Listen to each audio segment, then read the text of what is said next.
Hello students, welcome back to the class. I hope you all are fine at home.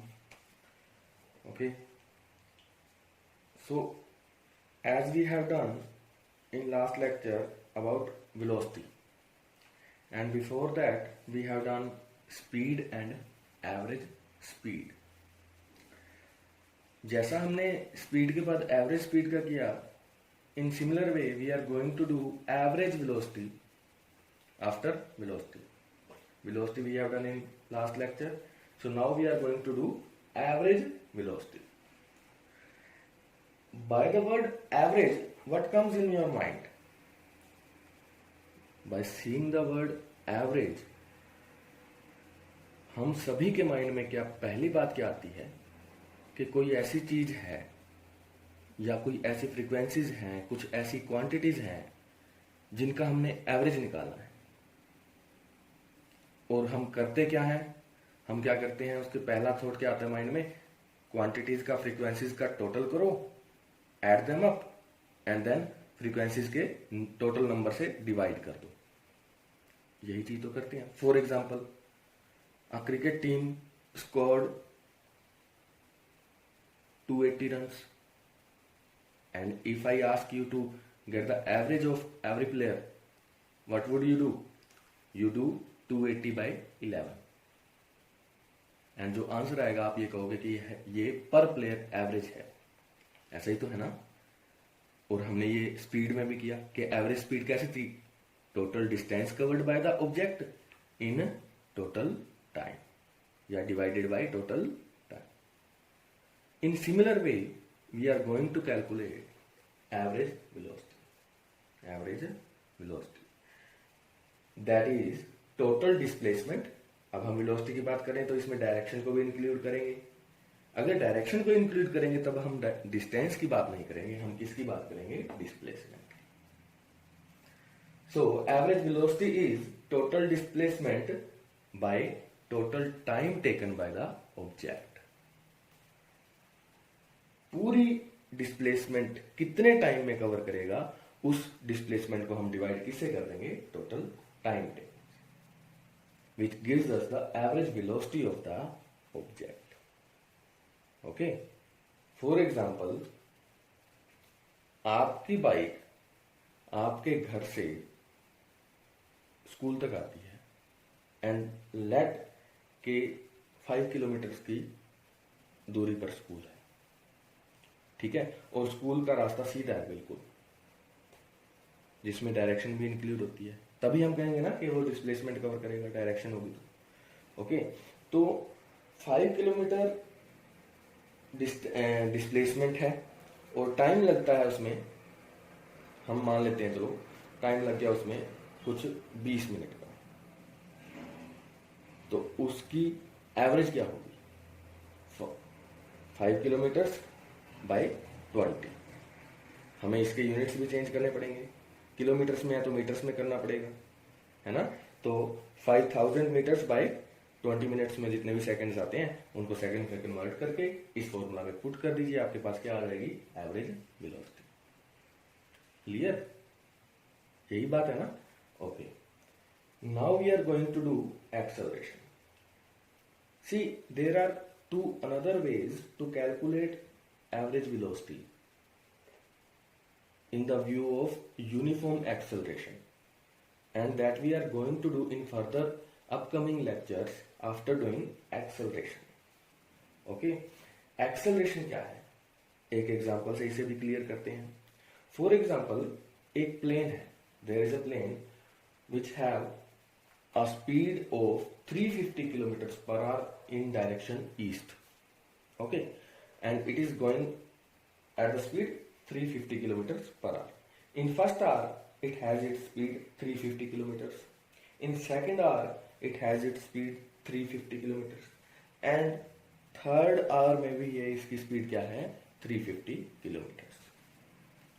ये तो हम अब तक करते आए थे कि ऐसे मोशन को हम क्या कहते हैं, यूनिफॉर्म मोशन या प्लेन की यूनिफॉर्म वेलोसिटी, कि हर एक घंटे में वो 350 किलोमीटर ट्रेवल कर लेता है टुवर्ड्स ईस्ट। जहां तक तो हमें क्लियर था, हमने किया अब तक। लेकिन अगर क्या हो जब उसकी वेलोसिटी बार बार चेंज हो जाए। फर्स्ट आवर में 350 किलोमीटर, सेकेंड आवर में 250 kilometre per our, third our में 280 किलोमीटर टुवर्ड्स ईस्ट डायरेक्शन। तो अब इस मोशन को हम क्या कहेंगे?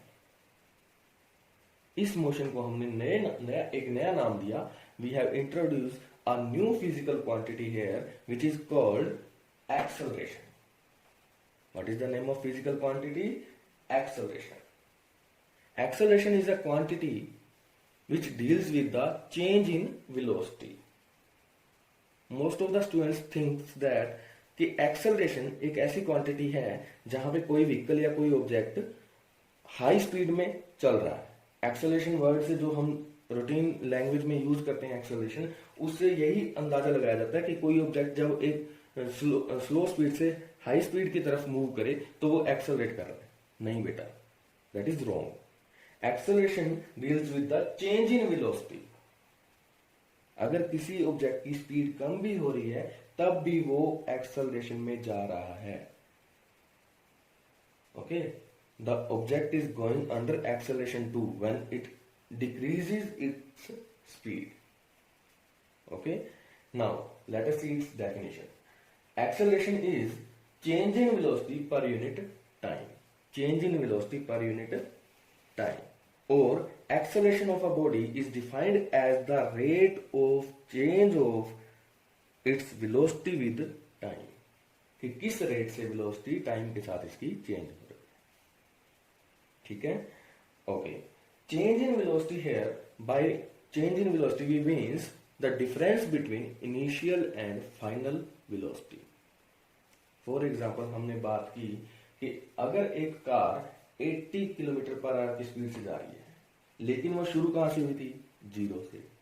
ठीक है, और जीरो से जैसे कार शुरू हुई वो यहां पहुंचते पहुंचते 80 किलोमीटर पर आवर की स्पीड पर चलने लगी। अब मैं आपसे पूछूं कि इतने डिस्टेंस में, इतने डिस्प्लेसमेंट में उसकी एक्सेलरेशन क्या है, तो आप क्या कहोगे? 80 kilometre final velocity and zero उसकी initial velocity. So change in velocity क्या हुआ? 80 minus zero. Okay, that is change in velocity. So इस डेफिनेशन को हमने फॉर्मूला में कन्वर्ट कैसे किया?